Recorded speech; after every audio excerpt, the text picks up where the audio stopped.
A extração do látex de uma única árvore na Amazônia foi responsável por gerar imensa riqueza e, simultaneamente, originar uma das maiores tragédias humanas do Brasil. Esse é o contexto do ciclo da borracha, período marcado por opulência, exploração intensa e uma ambição que transformou profundamente o país. Nossa análise vai seguir este roteiro, entender as razões do fenômeno da borracha, seguida pela abordagem dos aspectos econômicos e sociais gerados por esse ciclo, incluindo tanto a sua prosperidade quanto as suas consequências negativas.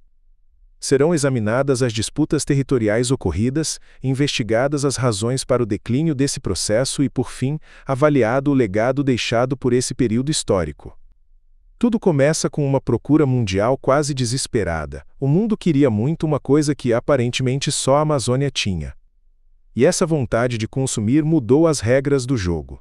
Este é o grande questionamento: como a seiva de uma árvore pode ter causado uma revolução dessas? Para entender, precisamos conhecer a protagonista desta história, a seringueira. Esta é a seringueira. Dos cortes feitos nela, escorre o látex. Essa seiva branca era a base de uma indústria que valeria bilhões. E o detalhe mais importante: durante décadas, o Brasil tinha um monopólio disso, porque a árvore só crescia aqui, espalhada por esta imensidão que é a floresta amazônica. E aqui está o estopim de tudo. Do outro lado do Atlântico, invenções como a bicicleta e principalmente o automóvel viraram uma febre. E o que eles precisavam? De pneus. E pneus são feitos de quê? De borracha. De repente os olhos do mundo inteiro voltaram-se para a Amazônia. Agora vejam o impacto disso em números. É uma explosão. A exportação simplesmente disparou. Em questão de décadas, a quantidade de borracha que saía do Brasil multiplicou-se mais de 10 vezes. A procura era sem fim, e o mais impressionante é como isso transformou a economia do país.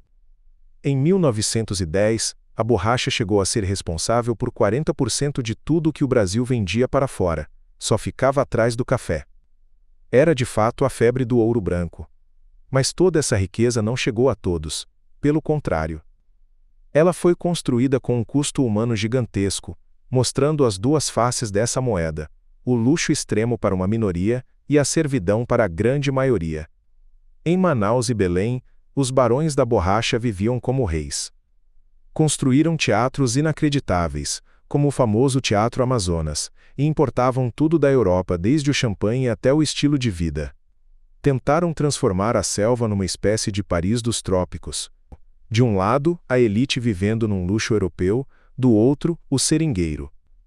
O trabalhador que ia lá na mata extrair o látex, enfrentando condições análogas à escravidão, completamente isolado no meio da floresta. O grande escritor Euclides da Cunha resumiu essa situação de forma perfeita.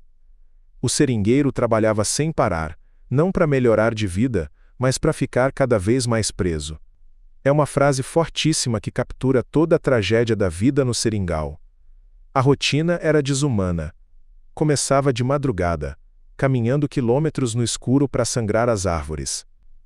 O dia só terminava tarde da noite, defumando látex e respirando uma fumaça tóxica que muitas vezes causava doenças respiratórias fatais. Esse número aqui talvez explique tudo. Era um sistema de servidão por dívida. O seringueiro já chegava no seringal devendo a passagem, as ferramentas, a comida. Tudo era vendido por um preço absurdo. Quanto mais ele trabalhava, mais ele devia. Uma armadilha financeira perfeita, da qual era quase impossível escapar. E essa busca sem limites por mais seringueiras não explorou só as pessoas, ela expandiu fronteiras, criou conflitos com outros países e literalmente redesenhou o mapa do Brasil que a gente conhece hoje. O exemplo mais claro disso é a história do Acre. A corrida pela borracha levou milhares de brasileiros para uma área que na época era da Bolívia.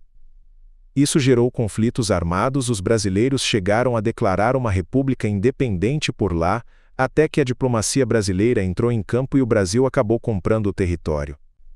E uma parte do acordo pela compra do Acre envolvia construir uma obra de engenharia gigantesca, a ferrovia Madeira-Mamoré. Só que o projeto foi uma tragédia. Estima-se que 6.000 trabalhadores morreram na construção, por causa de doenças como a malária e de acidentes de trabalho. Não à toa, Ela ganhou o apelido de Ferrovia da Morte. Acontece que todo império construído com base num único recurso é muito frágil. E o império da borracha brasileira estava prestes a desmoronar. E foi de um jeito rápido e devastador. O segredo da Amazônia não durou para sempre.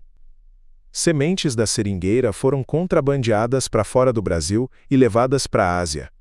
Lá, ingleses e holandeses começaram a fazer plantações superorganizadas.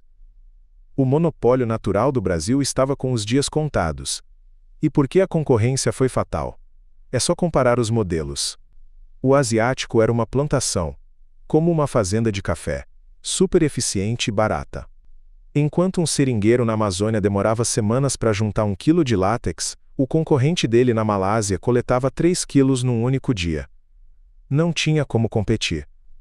O resultado foi um colapso, foi uma queda livre. Em menos de uma década, a borracha asiática, muito mais barata e produzida em maior quantidade, dominou o mercado. A participação do Brasil, que era de quase 100%, despencou para só 10%. O sonho amazônico tinha acabado. Ao auge a riqueza passara, mas a história deixou marcas muito profundas.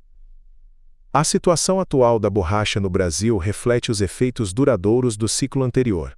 O país, antes líder mundial, agora importa a maior parte do produto, e há aqueles que foram para a região em busca de uma vida melhor hoje, vivem esquecidos pela sociedade e pela história.